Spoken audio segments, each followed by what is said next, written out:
Still more CES? That's right, and this time with AMD.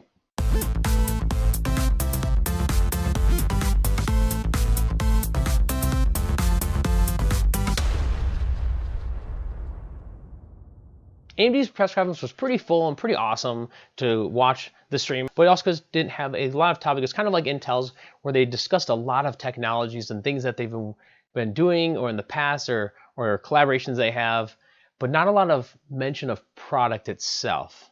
But let's dive right in anyway. So I kind of talked about how Threadripper is great. They've been amazed at the success that it's had and how it's the #1 HEDT processor on the market.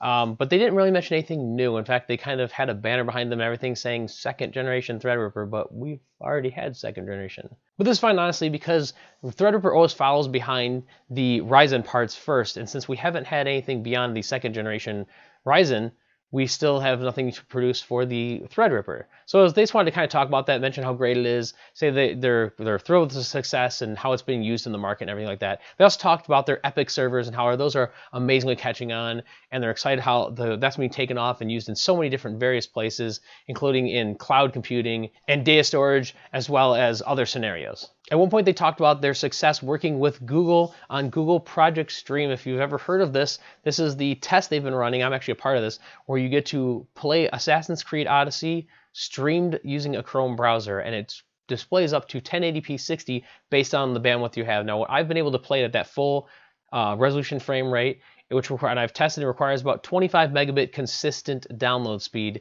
to achieve that. Now, it does look pretty good. There are artifacting, but that's what you're going to get with a streaming service. But the big point here was that it's actually using AMD hardware. It's actually using AMD Radeon Pro graphics to power all of those streams that are being run out. So on to the big ones. The first one being Radeon graphics.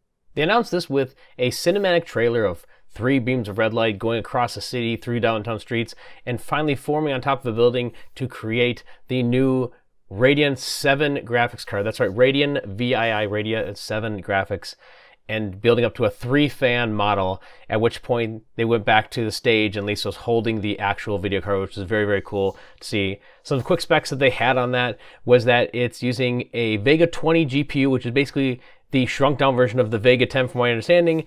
Has stream processor of 3840 or 60 CU, ROPS of 128, boost clock is 1.8 gigahertz. They didn't mention anything about the base clock, and it has 16 gigs of HBM2 compared to the previous, which only had 8 gigs. So that's a huge jump in memory over the previous Vega 64, and even over what NVIDIA offers at their highest, of which is 11 gigs, and even the 2080 at 8 gigs.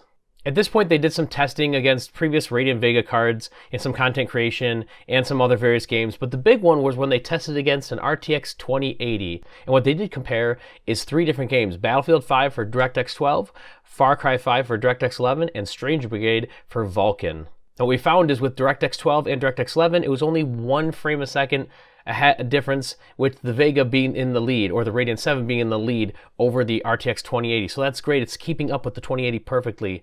The other test was Strange Brigade with Vulkan, where it had a 14 frame per second lead. Now this was because Vulkan tends to favor the AMD graphics cards. And finally, they mentioned the release date, which is February 7th for $700. So 7 nanometer Radeon 7 on February 7th for $700.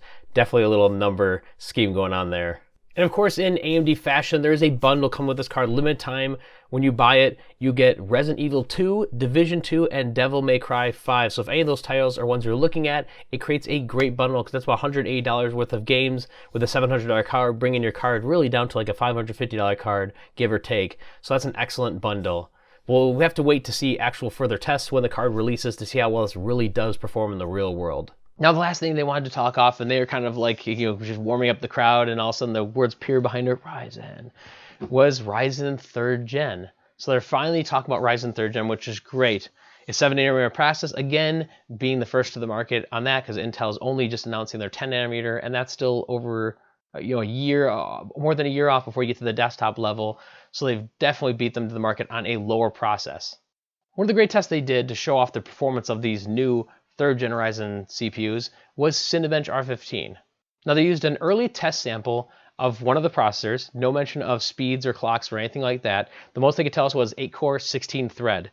So it was that one versus a i9 9900K stock clocks. The scores they got with the Ryzen scored a 2070, about 2070 score. The Intel got a 2430.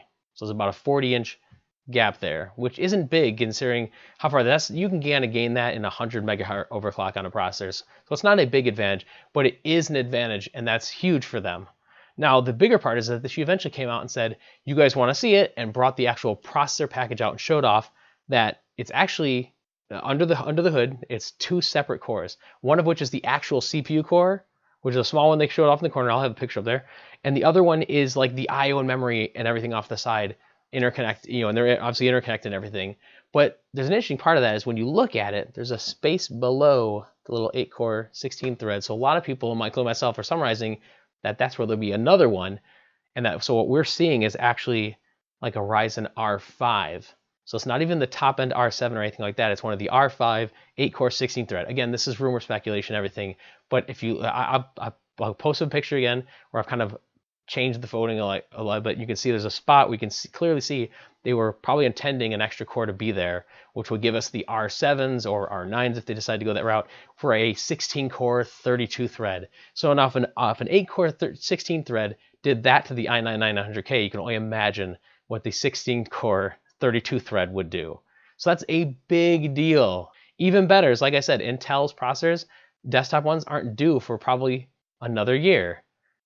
Well, AMD wanted to let you know that they're launching these ones mid-2019. So we don't have long to wait. I was really hoping sooner. I was really hoping for a spring release or even shortly after this whole conference. But hey, I'll take mid-2019. That's a great couple of months to save up for that product and then see some performance numbers and then boom, lay them out and topple over Intel once again. Now, don't get me wrong, I love my Intel parts. I actually run an i9-7900X, and obviously I run an i7 on my laptop, but I would love to jump in on the AMD end. In fact, I'm pretty much sure I'm going to grab one of these R7s or R9s, whatever they decide to release their top one, for my main rig and be able to have some testing as well so I can compare the 7900X against this processor and to see how well they do. So that's all AMD had for their press conference. If you guys have any questions or comments, leave them below. I'm still working on an HTC video and just kind of make sure I have all the information I want out of the CES week, and then I'm going to compile a video for you guys. But otherwise, thank you guys for watching, and you guys have a good one.